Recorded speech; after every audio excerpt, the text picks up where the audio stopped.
Coucou mes bien-aimés, j'espère que vous allez très bien. Alors, actualité oblige, nous allons parler de Ballon d'Or. Hier, 17 octobre, nous avons assisté à un événement mondial. C'est la cérémonie de la 66e cérémonie de Ballon d'Or qui a consacré Karim Benzema, Ballon d'Or 2022.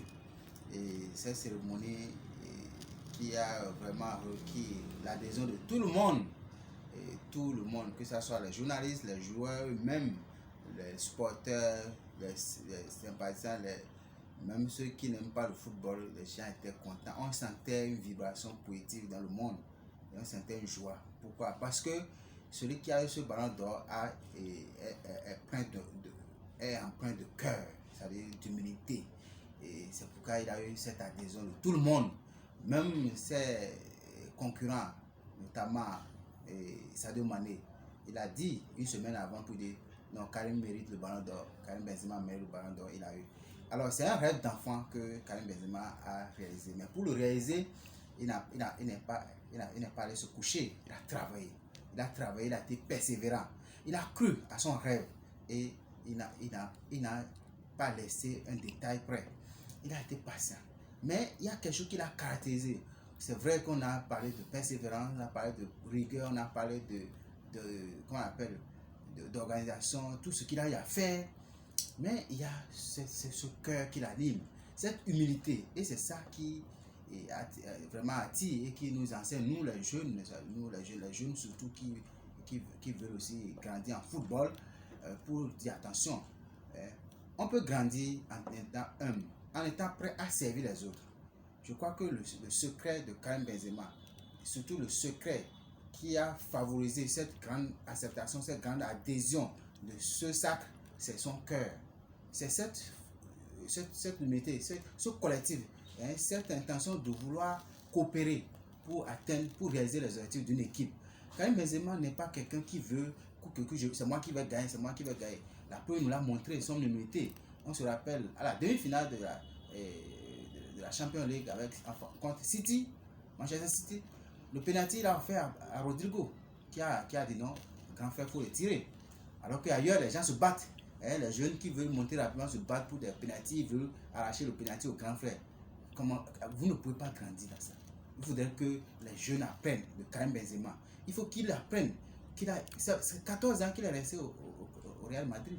Et pendant son temps, il a vu des gens prendre le ballon d'or plusieurs fois, notamment Cristiano Ronaldo, qui a servi tout le temps. Modric, en son tout ça là, ils ont pris le ballon d'or, il est resté là. Il a travaillé.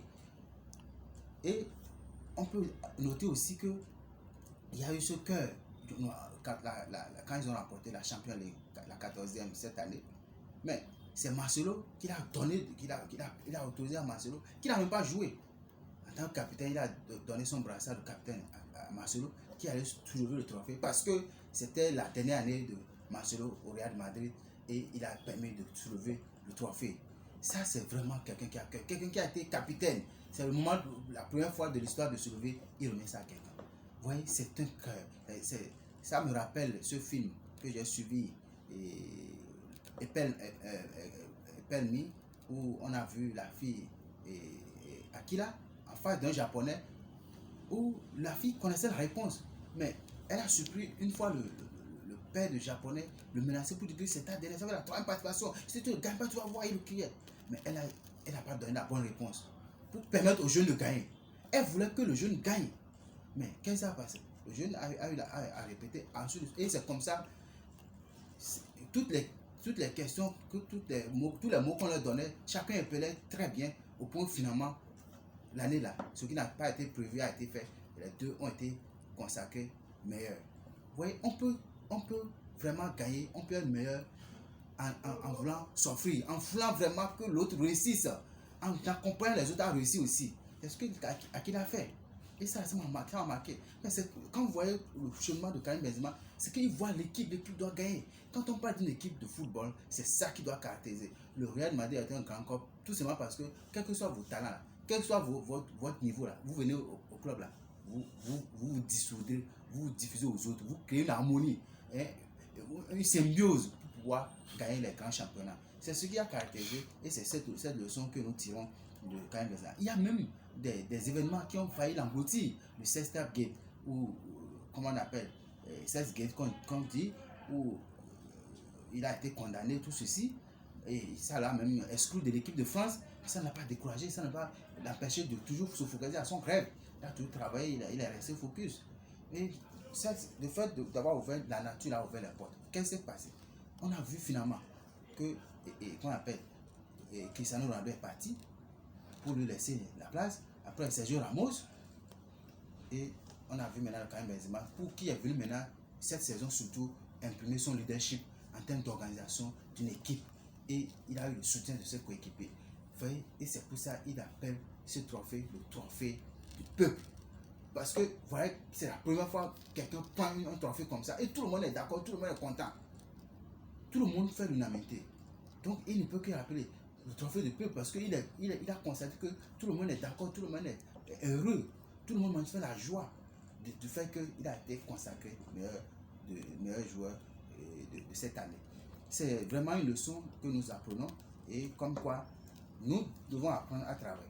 Nous sommes une lumière, oui, Karim Benzema est une lumière, chacun de nous est une lumière, nous devons travailler. Si nous réalisons que nous sommes une lumière et nous commençons pas à travailler, peu importe comment nous faisons, à quelle position la nature va nous révéler. Parce qu'il y a un principe, aucune porte, personne, rien au monde ne peut garder la lumière prisonnière, rien. Lorsque vous êtes lumière, il n'y a rien à faire, la lumière va se révéler. La nature va s'organiser pour que la lumière que vous êtes soit révélée au grand jour. Et c'est ce qui a marqué. Donc en conclusion, retenons tout simplement que privilégions le collectif, privilégions la coopération au lieu de la compétition.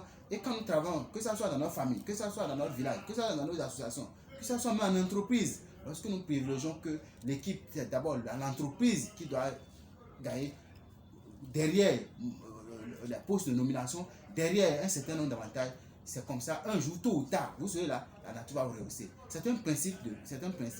Personne ne peut retenir la lumière prisonnière. Vous êtes lumière, il n'y a rien à faire.